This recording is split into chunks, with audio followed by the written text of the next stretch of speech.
Hello students, welcome. हमारा class 11th का chapter number 2 that is structure of atom चल रहा है और जो आज का पार्ट है वीडियो का ये है पार्ट 17th उसी चैप्टर का। तो चलिए हम देखते हैं हमारा आज का टॉपिक जो है Bohr's model for hydrogen atom part 2। Students, आपको याद होगा हमने जो हमारी लास्ट वीडियो जो हमने स्टडी करा था उसमें टॉपिक वो भी यही टॉपिक था, that is Bohr's model for hydrogen atom part 1 हमने स्टडी करा था। मैंने आपको बताया था वो टॉपिक थोड़ा सा लेंथी है हमारा, इसीलिए उसको मैंने डिवाइड कर दिया था 2 पार्ट्स में। तो आज उसका हमारा पार्ट 2 है। हमने उसमें स्टडी भी किया था कि इलेक्ट्रॉन्स जो हैं वो कैसे न्यूक्लियस के अराउंड एक ऑर्बिट में घूमते हैं यहाँ पे, और हमने साथ ही साथ एंगुलर मोमेंटम के बारे में स्टडी करा था। तो चलिए अब हम उसी टॉपिक को आगे कंटिन्यूएशन में देखते हैं। तो according to Bohr's theory for hydrogen atom, आपको पता ही है कि हाइड्रोजन के बारे में ही हमारे साइंटिस्ट जो नील बोहर थे उन्होंने सारी चीजें ये दी थी। तो आपको पता है हाइड्रोजन के पास कितने इलेक्ट्रॉन होते हैं? उसके पास ओनली 1 इलेक्ट्रॉन होता है हाइड्रोजन के पास। और इन्होंने क्या बोला है, हमारे जो पॉइंट्स थे वो कंटिन्यूएशन में थे। तो stationary states for electron are numbered m is equal to 1 to 3, और ये जो है इंटीग्रल नंबर्स होंगे और इनको हम क्या बोलते हैं? Principal quantum numbers. कहने का मतलब क्या है कि जो हमारी शेल्स होंगी इलेक्ट्रॉन्स की उसको हम नंबर जो हमारा होगा वो 1 to 3 के अकॉर्डिंग देंगे और हम इसको बोलते हैं प्रिंसिपल क्वांटम नंबर। जैसे एग्जाम्पल के तौर पे आपको मैं यहाँ पे बताती हूँ कि जैसे हाइड्रोजन है हमारा, हाइड्रोजन के पास तो हमने देखा ना कि उसके पास कितने इलेक्ट्रॉन है? 1 ही इलेक्ट्रॉन है उसके पास। तो अगर हम इसको देखें कि इसके पास कितनी शेल्स होंगी, सिर्फ एक ही यहाँ पे शेल होगी किसके? हाइड्रोजन के लिए। तो कहने का मतलब कि इसके पास n इज इक्वल टू 1 है यहाँ पे। और जैसे कि हमारे पास ये न्यूक्लियस है, अगर यहाँ पे एटम है कोई, यहाँ पे हो गया n is equal to 1, n is equal to 2, n is equal to 3। तो ये जो हमारा n इज इक्वल टू 1 2 3 जो नंबर हम शेल्स को दे रहे हैं इसको बोलते हैं प्रिंसिपल क्वांटम नंबर। तो इससे आपको बहुत अच्छे से क्लियर भी हो गया होगा। और आपको ये भी पता है कि जब भी जो हमारा कोई भी ऑब्जेक्ट है, जैसे हम अगर यहाँ पे एग्जाम्पल के तौर पे हम इलेक्ट्रॉन ही लेंगे, कि जब भी कोई भी हमारा ऑब्जेक्ट है अगर वो सर्कुलर पाथ यहाँ पे गोल गोल सर्कुलर पाथ में अगर हमारा रिवॉल्व कर रहा है तो उस पर यहाँ पे आपको पता है कि एक यहाँ से कुछ बाहर की तरफ को फोर्स लगती है, इन आउटवर्ड डायरेक्शन यहाँ पे फोर्स लगती है, जिसको हम क्या बोलते हैं? आपको पता होगा, आपने ये फिजिक्स में भी अपने स्टडी करा होगा, इसको बोलते हैं हम सेंट्रीफ्यूगल फोर्स। इसका जो नाम है वो है सेंट्रीफ्यूगल फोर्स। एग्जाम्पल के तौर पे आपने देखा होगा कि अगर हम जैसे किसी पोल को पकड़ के अगर हम उसके आसपास रोटेट कर रहे हैं, जैसे आप देख पा रहे हो ये बच्चे यहाँ पे खेल रहे हैं तो ये आसपास यहाँ पे इसके पोल के रोटेट कर रहे हैं। तो अगर यहाँ पे आपको, जब आपने कभी ये चीज करी होगी ऐसे, तो आपको फील होगा कि आपके जो आउटसाइड यहाँ पे आउटवर्ड डायरेक्शन की तरफ, बाहर की तरफ एक हमें फोर्स जो है धकेलती है। और जैसे अगर इसका बाई चांस यहाँ से हम हाथ छोड़ दें तो हम बहुत ही इससे दूर जाके गिरेंगे। तो आपको इससे अच्छे से पता लगा होगा कि सेंट्रीफ्यूगल फोर्स किसे हम कह रहे हैं। और यहाँ पे आपने देखा है कि जो इलेक्ट्रॉन है वो बाहर की तरफ यहाँ पे क्या करता है? बाहर निकलता नहीं है। मींस कि वो वहां पे अपने जो पाथ है उसका इलेक्ट्रॉन का, जैसे ये इलेक्ट्रॉन रिवॉल्व कर रहा है यहाँ पे, वो अपने पाथ पे यहाँ पे रिवॉल्व करता रहता है। ये नहीं कि इलेक्ट्रॉन यहाँ से निकल के कहीं गिर गया या अपने इसने जो अपना ऑर्बिट है इसको छोड़ के कहीं इधर उधर चला गया, ऐसा नहीं होता। वो अपना बहुत ही अच्छे से यहाँ पे अपने पाथ पे यहाँ पे रिवॉल्व करता रहता है। क्यों? क्योंकि एक फोर्स जो है उसे वो अंदर की साइड पे भी उसके यहाँ पे लग रहा है यहाँ पे, और इस फोर्स को हम बोलते हैं यहाँ पे, जो अंदर की साइड को लग रहा है वो है सेंट्रीपेटल फोर्स, जो अंदर की साइड को लग रहा है। और जो बाहर की साइड को लग रहा था, मैंने आपको बताया था, वो था हमारा सेंट्रीफ्यूगल फोर्स। और ये जो सेंट्रीपेटल फोर्स है ये आपका कूलम्बिक फोर्स जो है वो हमारा होता है, वो वही होता है। कूलम्बिक फोर्स हो गया या फिर इलेक्ट्रोस्टैटिक फोर्स, ये इसको हम ये भी बोलते हैं। तो यहाँ पे कैसे है कि देखो, एक तो इलेक्ट्रॉन पे यहाँ पे चार्ज है ना, और एक यहाँ पे न्यूक्लियस पे एक चार्ज है। तो यहाँ पे दोनों चार्जेस है, जैसे Q1 Q2, अगर आप इसको देखो तो ये दोनों फोर्सेस यहाँ पे इक्वली लग रही हैं इलेक्ट्रॉन पे, इसलिए इलेक्ट्रॉन अपना यहाँ पे जो है ऑर्बिट वो नहीं लीव करता है, वो इसलिए यहाँ पे यूनिफॉर्मली यहाँ पे रोटेशन करता जाता है, क्योंकि ये जो दोनों फोर्सेस हैं दैट इज सेंट्रीपेटल फोर्स और सेंट्रीफ्यूगल फोर्स, दोनों ही इक्वली लग रही हैं इस पे। तो इसलिए हमारा जो इलेक्ट्रॉन है वो यही वाला पाथ फॉलो करता है रिवॉल्व करने के लिए। साथ ही साथ हमें पता है जो हमारी सेंट्रीफ्यूगल फोर्स होती है उसकी वैल्यू क्या होती है, it is m v square upon are.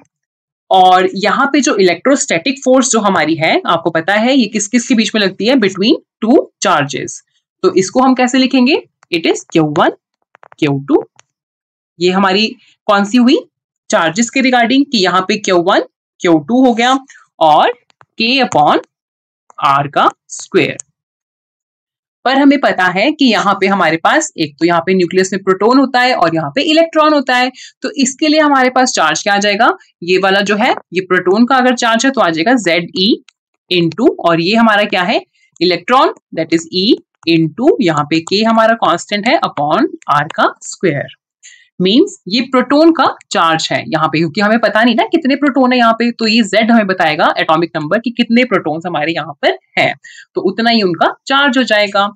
तो यहाँ पे हम लिख सकते हैं इसको अच्छे से, that is K ZE square upon R का स्क्वायर।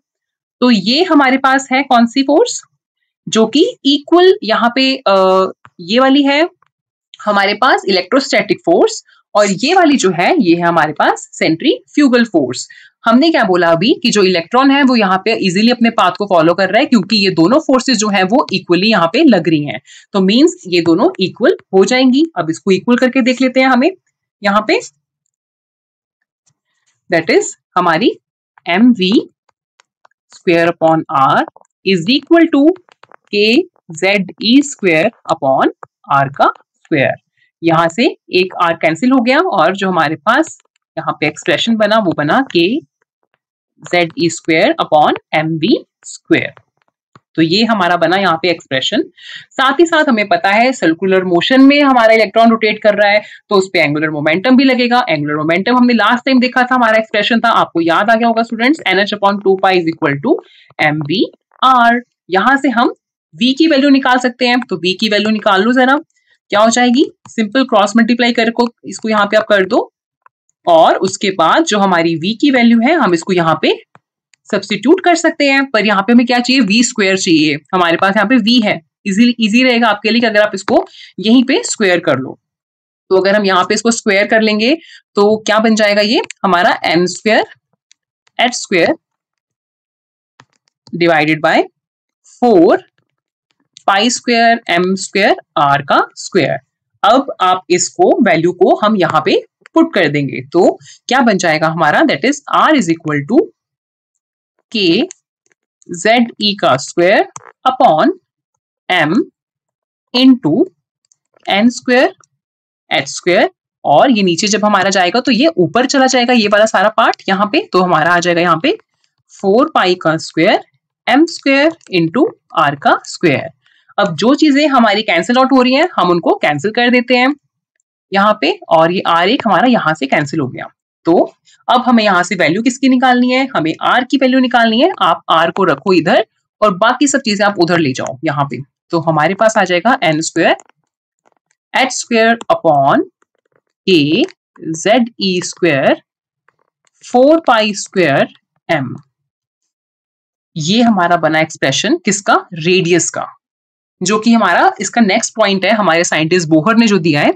और यहाँ पे सब चीजें कांस्टेंट है, अगर आप यहाँ पे नोट करो तो ये हमारा h हो गया प्लैंक्स कांस्टेंट, k हमारा कांस्टेंट, ये सब बाकी चीजें हमारी यहाँ पे क्या है, कांस्टेंट है। ये वाली जिसको मैंने आपको यहाँ पे ब्रैकेट में ले लिया, z हमारा कांस्टेंट नहीं है, इट विल वेरी, पर यहाँ पे हम हाइड्रोजन की बात कर रहे हैं तो हाइड्रोजन का हमें एटॉमिक नंबर पता है, वो होता है 1। तो इसलिए अगर हम हाइड्रोजन एटम के लिए वैल्यू दें तो ये हो जाएगा 0.529 n का स्क्वायर, और ये वैल्यू है एंगस्ट्रॉम में।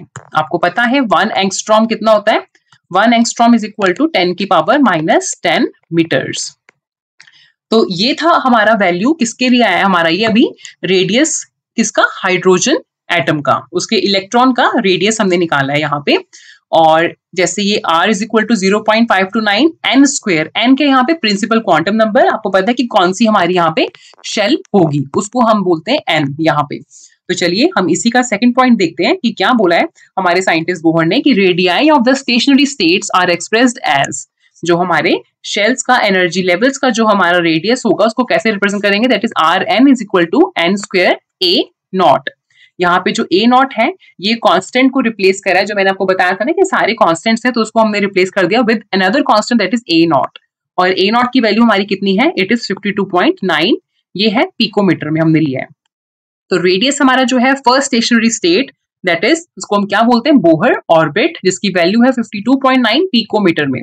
पिकोमीटर आपको पता है 10 की पावर -12 मीटर्स होता है। और हाइड्रोजन एटम का जो हमारा इलेक्ट्रॉन है उसके लिए n क्या होता है, 1 होता है।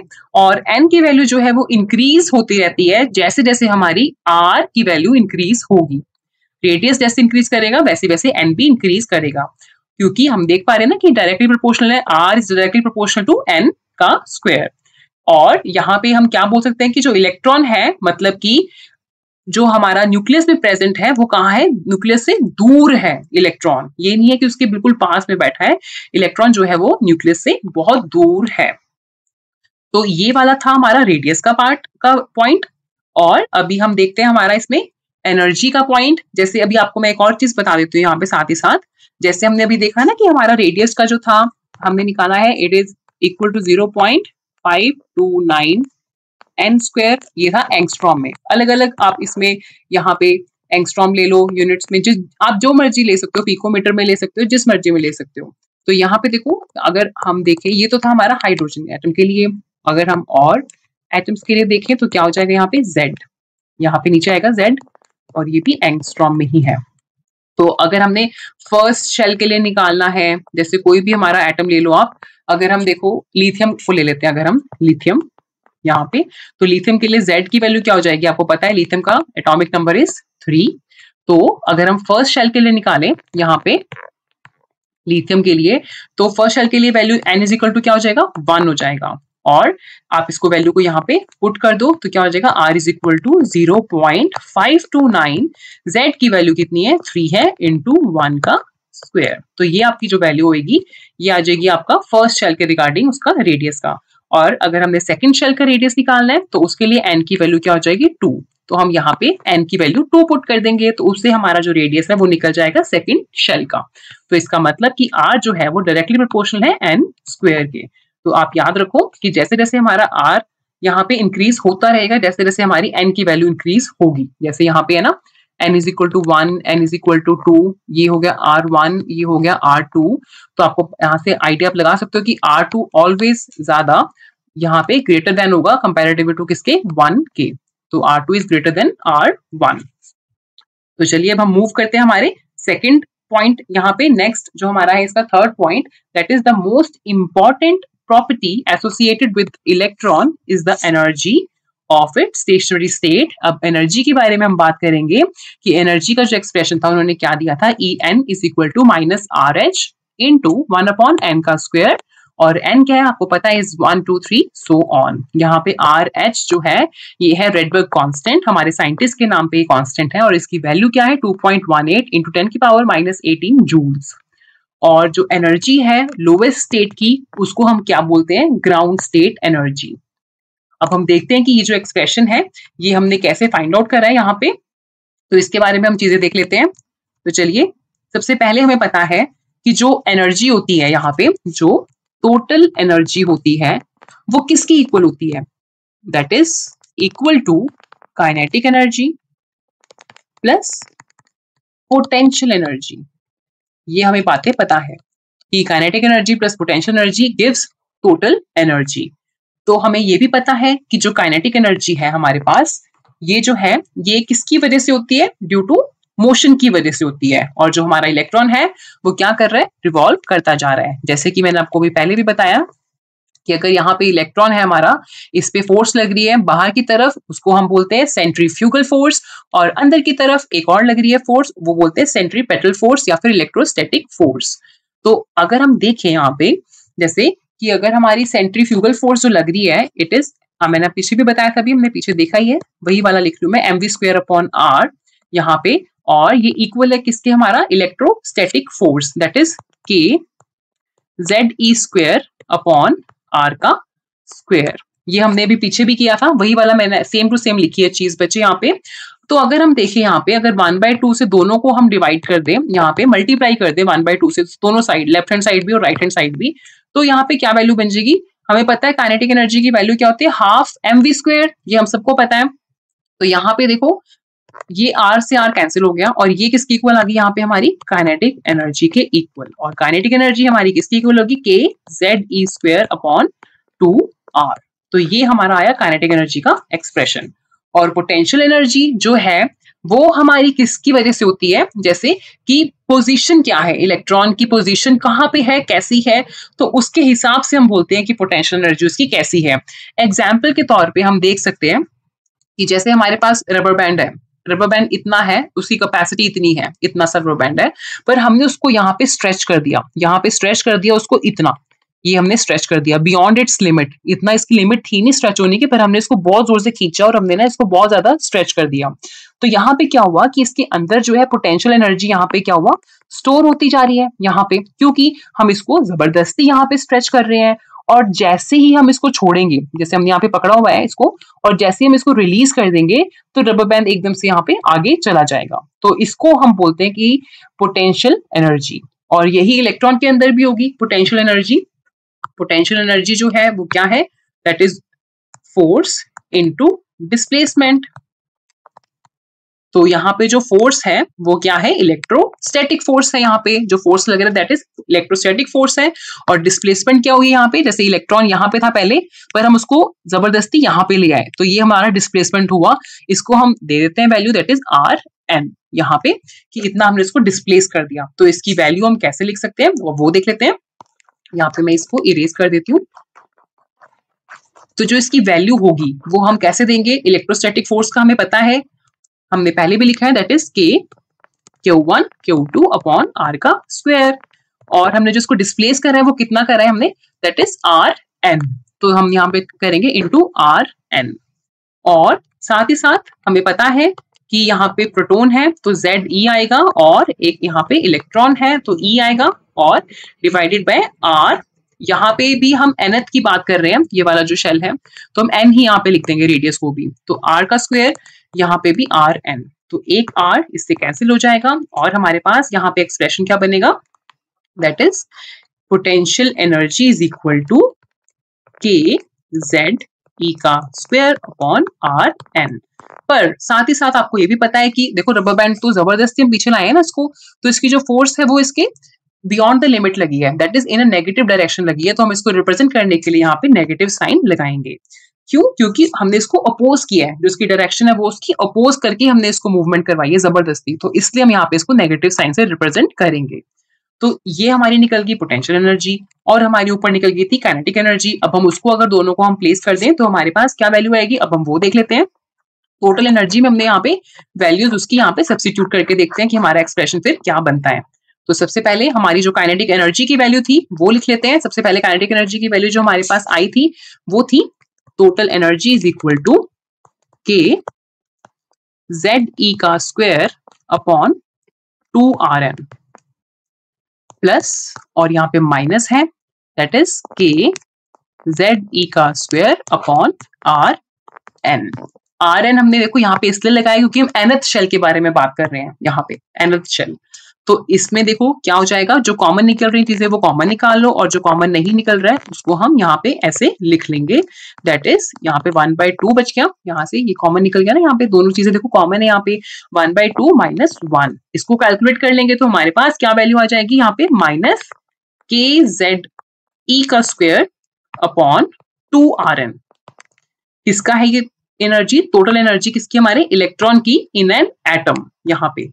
पर हमें पता है Rn की वैल्यू क्या होती है, हमने अभी पीछे निकाला, पीछे वाले पॉइंट पे, इट इज 0.529 इंटू 10 की power -10 n square upon z। अगर हम इसको मीटर्स में लें तो, क्योंकि हम अलग अलग यूनिट्स यूज कर रहे हैं, आप ये याद रखिएगा बच्चे। यहाँ पे Rn की वैल्यू ये हमने ली है, इसको अगर हम यहाँ पे प्लेस करते हैं इसको, तो हमारे पास क्या वैल्यू आएगी, अब वो देख लेते हैं।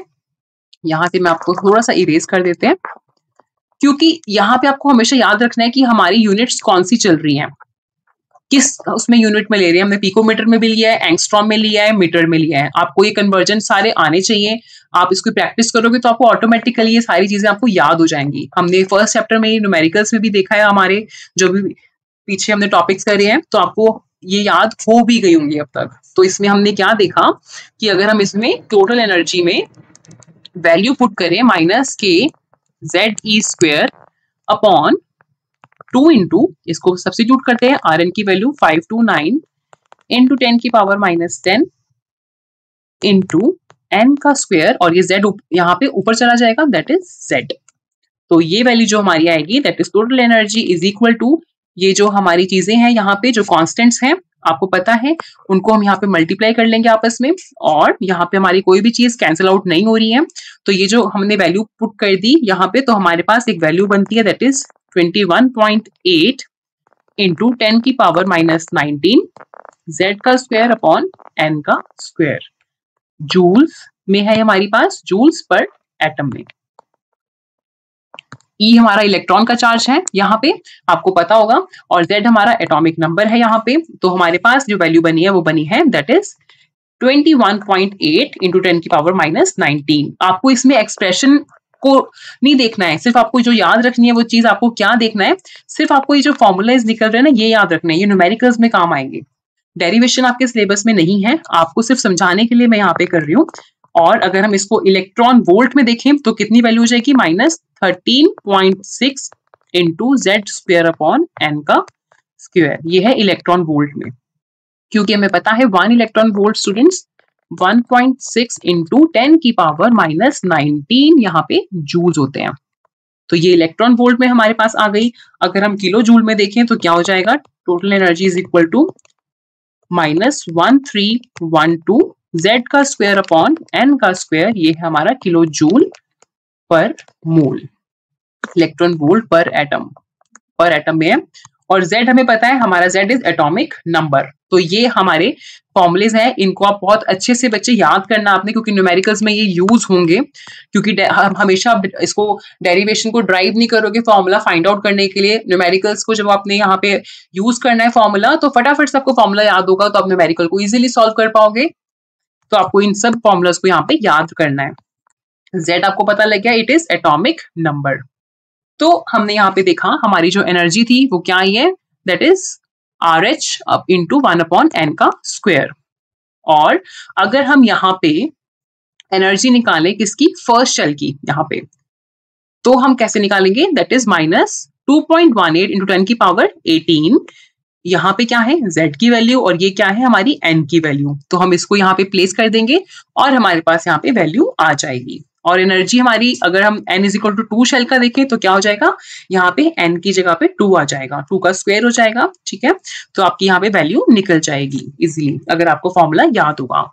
और अब हम देखते हैं कि जो नेगेटिव साइन है उसका क्या सिग्निफिकेंस है, कि जब इलेक्ट्रॉन हमारा फ्री है किसके इन्फ्लुएंस से, न्यूक्लियस के, बहुत दूर है न्यूक्लियस से, तो जो एनर्जी जो है उसकी हम क्या लेते हैं इलेक्ट्रॉन की, वो हम 0 लेते हैं। जो इलेक्ट्रॉन है जैसे एनर्जी उसकी 0 है, तो वो कौन से एनर्जी शेल के साथ एसोसिएटेड है, वो n is equal to infinity. इसको हम बोलते हैं कि जो इलेक्ट्रॉन है वो बहुत ही दूर है न्यूक्लियस से। और हम अगर हाइड्रोजन एटम की बात करें तो उसको बोलेंगे हम ionized hydrogen atom, n is equal to infinity पे। आयनाइज मतलब उसके ऊपर चार्ज होगा। जब electron is attracted by nucleus, जब इलेक्ट्रॉन जो है हमारा न्यूक्लियस से अट्रैक्ट हो जाएगा और nth ऑर्बिट में वो प्रेजेंट होगा, तो एनर्जी वो क्या करेगा, एमिट करेगा, और उसकी एनर्जी ऑब्वियसली कम हो जाएगी। तो इसी वजह से जो हमारा नेगेटिव साइन है वो इसको सिग्निफाई करता है। हमारी इक्वेशन जो हमने पीछे देखी है कि वो क्या दिखा रहा है, कि वो स्टेबिलिटी को दिखा रहा है, कि जो हमारा इलेक्ट्रॉन है वो स्टेबल है, दैट इज 0 एनर्जी से। इस कौन सी 0 एनर्जी है हमारे पास, n is equal to infinity वाली स्टेट से ज्यादा स्टेबल है। और इलेक्ट्रॉन जो है वो ऑर्बिट में अगर है, न्यूक्लियस के अराउंड घूम रहा है, वो ज्यादा स्टेबल होगा, जो कि किससे कंपैरेटिव में, कि जो इलेक्ट्रॉन हमारा इनफाइनाइटली बहुत दूर है न्यूक्लियस से। तो एनर्जी जो है हमारी जो विद इन ऑर्बिट है जो इलेक्ट्रॉन की, वो इसलिए हमेशा हम नेगेटिवली उसको रिप्रेजेंट करते हैं। तो ये आपका रीजन है। साथ ही नेक्स्ट इसका पॉइंट है कि जो बोहर्स थ्योरी है कैन ऑल्सो बी अप्लाइड कौन कौन से आयंस को जो कि एक इलेक्ट्रॉन कैरी कर रहे हैं, सिमिलर कह लो कि है हाइड्रोजन एटम की तरह। उनका एग्जांपल क्या है, हीलियम पॉजिटिव हो गया, लिथियम 2 पॉजिटिव हो गया, बेरिलियम 3 पॉजिटिव हो गया, जिनके पास एक ही इलेक्ट्रॉन होगा, उसके लिए हम ये सारी इक्वेशंस अप्लाई कर सकते हैं। तो एनर्जीज जो होंगी इन शेल्स की, स्टेशनरी स्टेट्स की, ये वाले आयंस की कैसे हम रिप्रेजेंट करेंगे, that is -2.18 into 10⁻18 Z² upon n² joules. साथ ही साथ जो रेडियस होगा वो कैसे हम रिप्रेजेंट करेंगे, it is 52.9 into n² upon Z picometre. तो ये हमारी सारी जो है किसके लिए, कि जो हाइड्रोजन लाइक एटम्स के लिए होगा, उनके लिए हम इसको इजीली यहाँ पे क्या करते हैं, यहाँ पे वैल्यू पुट कर देंगे। जैसे Z हमारा क्या एटॉमिक नंबर है और N आपको पता है ये क्या होता है, इसका एनर्जी शेल, हमारा कौन से वाला शेल है। तो हम इजीली हम इसके अकॉर्डिंगली यहाँ पे इनकी एनर्जी और रेडियस इलेक्ट्रॉन का निकाल सकते हैं। यहाँ पे जो Z है, आपको मैंने इलेक्ट्रॉन यहाँ पे जो एनर्जी है इलेक्ट्रॉन वोल्ट EV में भी आपको बताया था मैंने कि इसकी वैल्यू क्या हो जाएगी, इट इज -13.6 अपॉन n²। ये हाइड्रोजन के लिए ये वाला, क्योंकि Z इज इक्वल टू 1 है यहाँ पे हाइड्रोजन के लिए। Z हमारा एटॉमिक नंबर है, इसकी वैल्यू 2, 3 कुछ भी हो सकती है। यहाँ पे हीलियम के लिए 2 है यहाँ पे और लिथियम के लिए 3 है। तो यहाँ पे जो अबव इक्वेशन जो हमने देखी थी, ये किसके लिए बता रहा है कि जो हमारे पास एनर्जी की वैल्यू है वो बहुत ज्यादा नेगेटिव होती रहेगी और जो उसका रेडियस है वो छोटा छोटा होता रहेगा जैसे जैसे हमारी Z की वैल्यू इंक्रीज होगी। यहाँ से आप देख पा रहे हो ना यहाँ पे, क्योंकि Z हमारा क्या है, डायरेक्टली प्रोपोर्शनल है एनर्जी से, इसलिए। और इलेक्ट्रॉन जो है हमारा कि वो उतना ही टाइटली बाउंड रहेगा न्यूक्लियस के साथ में। तो इससे सारी चीजें आपको क्लियर होगी होंगी साथ ही। नेक्स्ट हमारा इसमें क्या है, it is also possible to calculate the velocities of electrons moving in these orbits. Velocities भी हम इसके कैलकुलेट कर सकते हैं, पर हमारे यहाँ पे क्वालिटेटिवली अगर हम देखें जो मैग्नीट्यूड है वेलोसिटी का इलेक्ट्रॉन के, वो इंक्रीज करता है with increase of positive charge nucleus के ऊपर जितना होगा, और डिक्रीज करता है जैसे जैसे हमारा प्रिंसिपल क्वांटम नंबर यहाँ पे इंक्रीज करेगा। यहाँ पे एक एक्सप्रेशन है आपका वेलोसिटी के लिए, दैट इज क्या है, v, हम nth शेल की अगर बात करें तो ये हो जाएगा 2 पाई e² Z अपॉन NH। आपको पता है यहाँ पे H is Planck's constant, E हमारा इलेक्ट्रॉनिक चार्ज, Z इज हमारा एटॉमिक नंबर, N हमारा principal quantum number, pi is constant that is 22/7 इसकी वैल्यू होती है। तो यहाँ पे ये सब हमारा वेलोसिटी का एक्सप्रेशन है।